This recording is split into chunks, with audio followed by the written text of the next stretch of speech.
It began with an aura of controversy, disagreement, even personal animosity. In California, we spend a lot of time arguing about who water matters to the most. There's only so much water to go around, so there was big concerns. There was a lot of consternation between the environmental communities and Yuba County Water Agency, and people were fighting a lot. It took a couple of decades for people to come together. And there were times when it completely fell apart and everybody was yelling and screaming at each other, but they had the resolve to come back together. Everybody was in the room to make the Yuba River better. The Yuba Accord is a historic agreement. It's an important one for us because it showed people coming together to triumph over fighting as usual in the water world. The Yuba Accord can best be described as a win-win-win.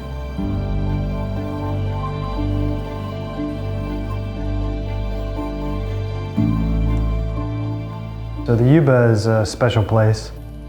It's one of the remaining wild fisheries for really important salmon runs without a big hatchery influence. There was a complaint that was filed with the State Water Resources Control Board that said the flow requirements in the Yuba River by YCWA or for YCWA weren't protective enough of the fishery. Of the stressors that were identified, the primary stressor was water temperature in the Lower Yuba River, first and foremost affecting virtually every life stage. From the water agency perspective, it was a matter of water reliability, maintaining that for our customers. And Yuba County Water Agency decided that they needed to take charge and actually solve this problem. Then they brought all the parties together. Eventually you're going to come to a roadblock, and when we'd come to a roadblock, Ryan would invite all of us out to the Davis Wildlife Center and say, on a Saturday, we're going to work through this until we find a path forward. We did Saturday meetings at the wildlife area. I brought donuts, and we hammered it out piece by piece. Basically parts of a three-legged stool. The first leg, fisheries agreement with non-government organizations and fishery groups, was a better way to protect fish on the Yuba River. The Accord tried to create a scientifically rigorous structure to figure out how much water in which places, at what temperature, at what times of the year.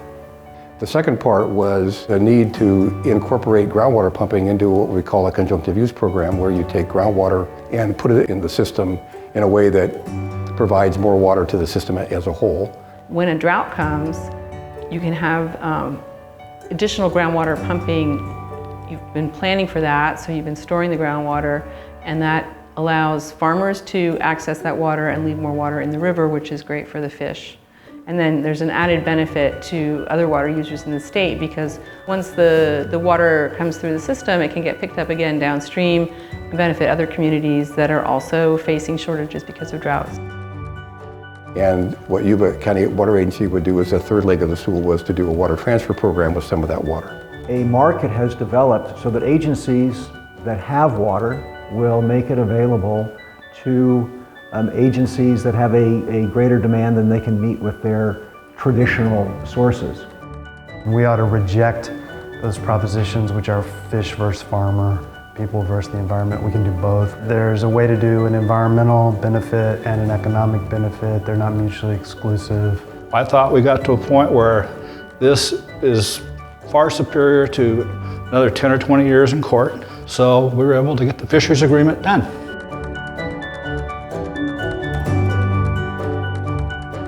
Water temperatures in the Lower Yuba River are cooler than in most, if not all, of other Central Valley streams. Whether it's dry or wet, hot or cold, the Accord was designed to provide benefits under all circumstances.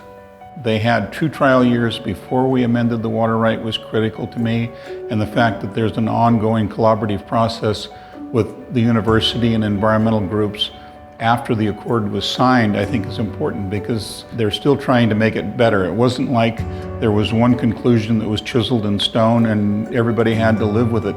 The fact that it was living was important. Folks didn't just make a one-time agreement, they agreed to a partnership to figure out how to make things work, to share the science. To me, the model shows promise for continuing as a longer-term way to manage our water resources, and different ways of approaching things for wet years and dry years, and preparing for the dry years by storing extra water in the ground during the wet years, which has turned out to be really valuable. We saw this during the latest drought, the 2012 to 2016 drought, where this was one of the few watersheds that really had a game plan. Over the course of the last 10 years, the Yuba Accord has produced in excess of 800,000 acre-feet of water for public water agencies south of the Delta that are party to the water purchase agreement. On an annual basis, that's enough water to supply more than 150,000 households in Southern California.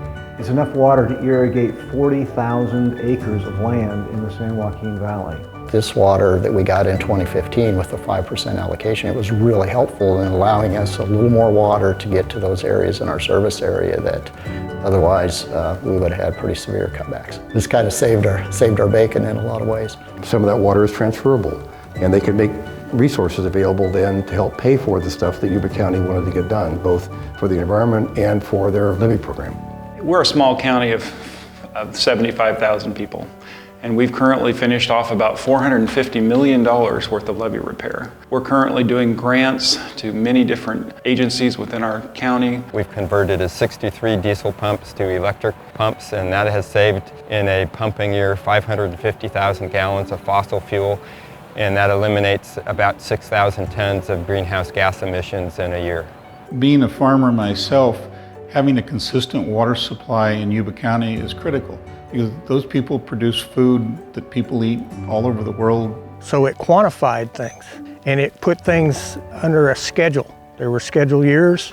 You were going to know certain years there's going to be a certain amount of water, and other schedules there might be less. Having water to maintain a rice crop and then to help decompose the rice after harvest, which is when the birds use it primarily, is really fundamental to the Pacific Flyway, not just to California or the Sac Valley.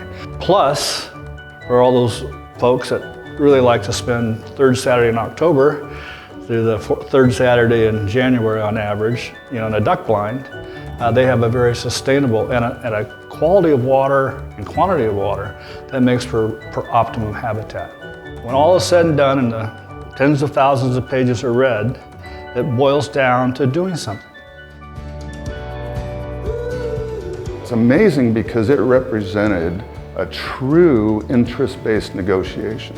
So to be able to begin from a controversial, adversarial perspective to one of collaboration is an accomplishment that is only too rare, and it represents a unique and wonderful conclusion. 10 years, I think, proves durability here. I think the extra ingredient, if you're willing to help the other party meet its interests, so long as they're willing to help you meet your interests, you can get a lot of stuff done in California, and I think the Accord is kind of an example of that. The concept is so critical to bring people together and let them hash out their differences instead of doing it in a courtroom. I don't think a courtroom is a productive way to have a resolution. I think collaboration is the only way we make it, frankly. I mean, I think otherwise just politicians, lobbyists, and lawyers do very well over discord and fragmentation and driving us apart. To anyone who might be watching, don't lose hope. Some of this water stuff feels like it's 100 years to resolve a dispute. And in the middle of all that stuff, which will sap the energy out of you, it really is literally possible to sit down with people that you previously fought with and do something that's good for each other and good for California.